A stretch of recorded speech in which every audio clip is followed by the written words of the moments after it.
Christina met Joseph while jogging in the park. After a while, she took a break on a nearby bench to rest and sip some water, only to feel an intense gaze on her back. Curious, she turned around to find a man sitting on another bench, intently staring at her. "I liked you right away," Joseph mentioned later. "The moment I saw you, I just knew I wanted to be with you and nobody else." Initially, Christina felt flattered.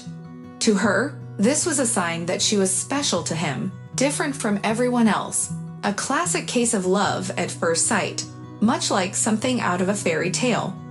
Joseph had placed her on a pedestal, regarding her as a queen, a goddess, the keeper of his heart, and she reveled in that feeling. However, after 2 years, everything transformed dramatically. The fairy tale abruptly ended, replaced by a dark, suffocating reality. A year into their relationship, they decided to move in together, and 6 months later, they officially tied the knot. Joseph seemed perfect. They were like two halves of a whole, understanding each other with just a look or a word. Christina had never imagined such a connection could exist. She felt especially grateful that he bonded well with her daughter from a previous marriage, Sarah. At first, she worried they might clash, considering Sarah's stubbornness and Joseph's admission that he wasn't particularly fond of kids. But things turned out far better than she anticipated. "Have you noticed that Paulina likes to draw?" Joseph asked one day. "Why not enroll her in a children's art school?"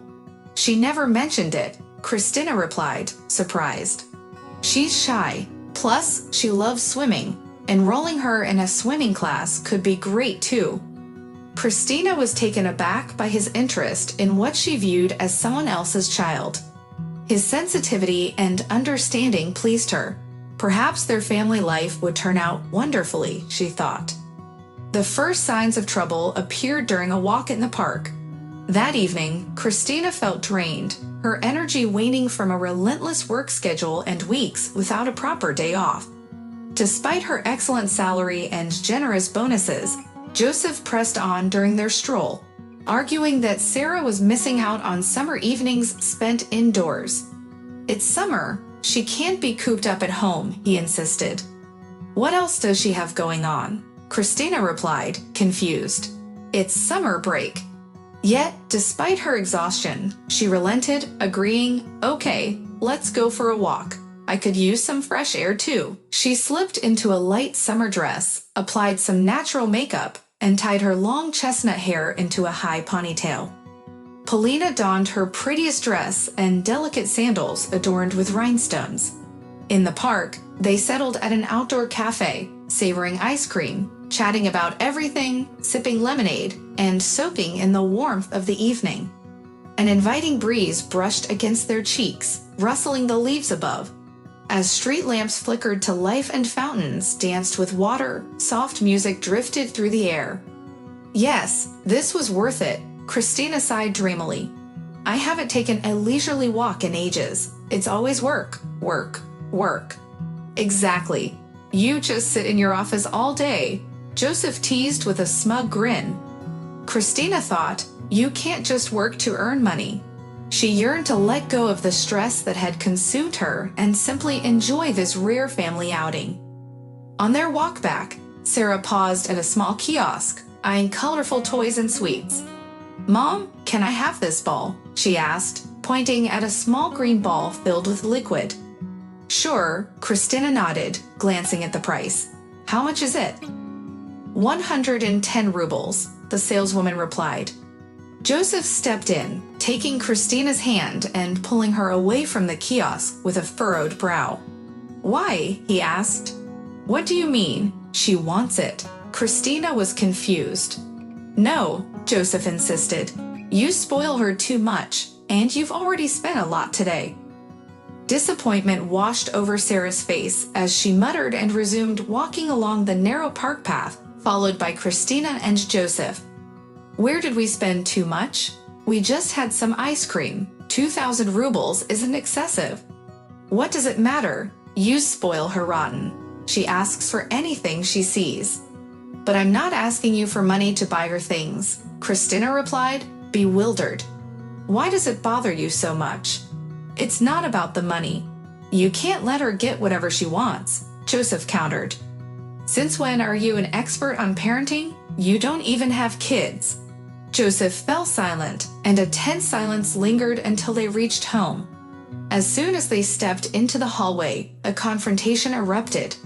Joseph accused Christina of failing as a mother and blamed her for Sarah's capriciousness.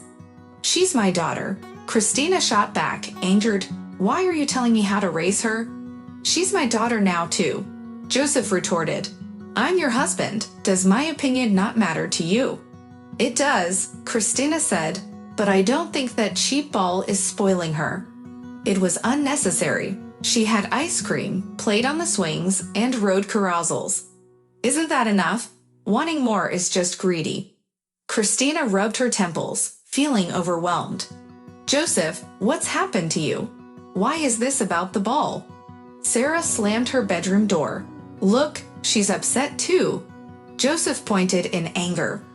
I'd be upset too with this treatment, Christina replied sharply, especially since I buy her everything with my own money.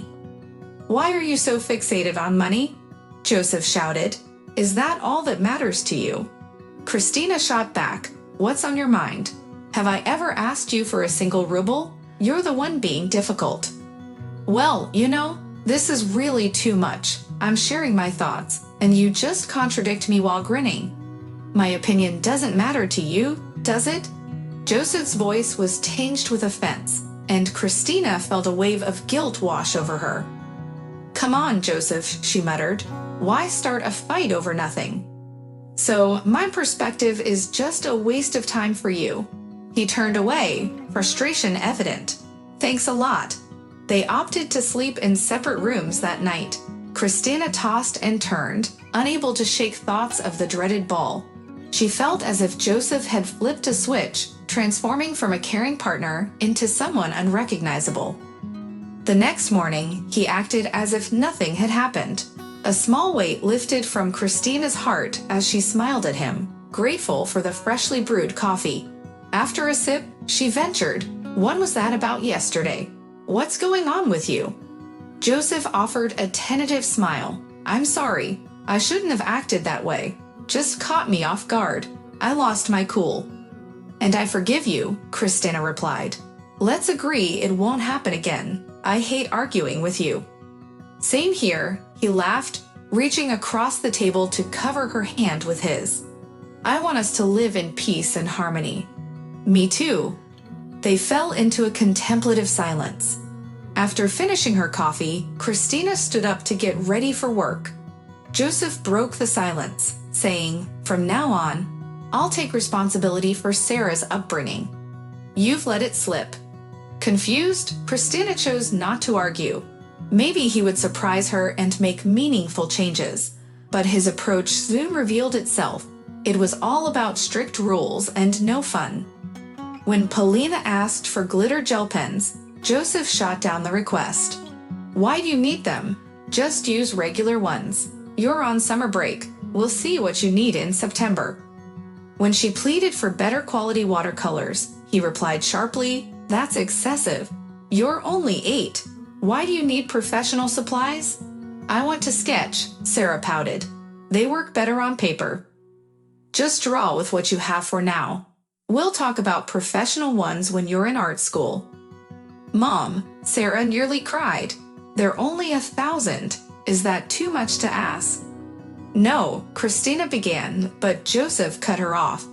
"She's asking for too much," he declared, showing no leniency. His refusals became increasingly strict. He even forbade Christina from purchasing inexpensive hair clips, but she did anyway when he wasn't around, realizing he had morphed into a miser, hoarding every cent. Had he always been this way, just hiding it? That evening, patience snapped when 2 incidents unfolded.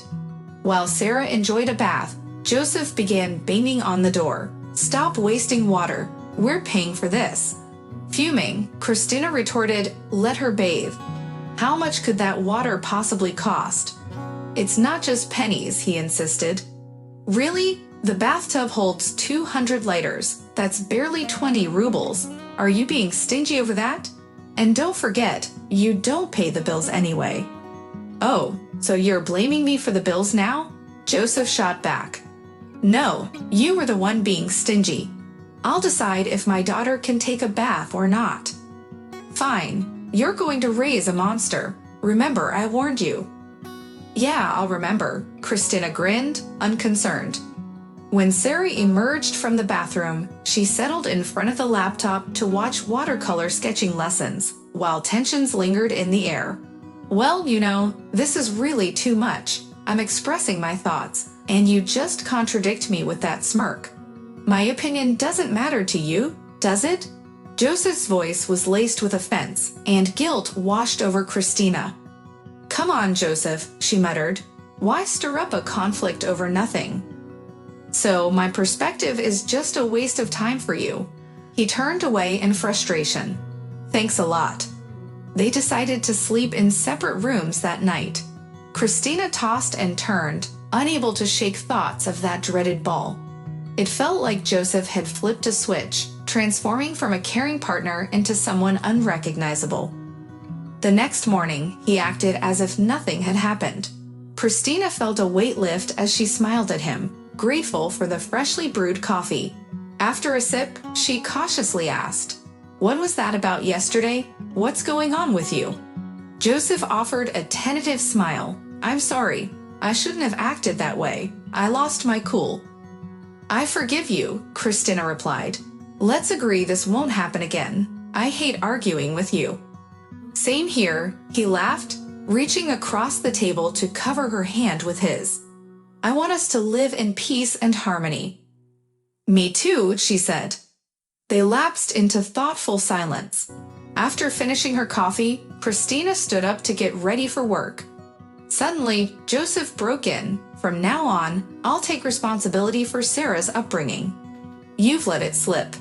Bewildered, Christina chose not to argue. Maybe he would surprise her, but his approach quickly revealed itself to be strict and limiting. When Sarah asked for glitter gel pens, Joseph flatly refused.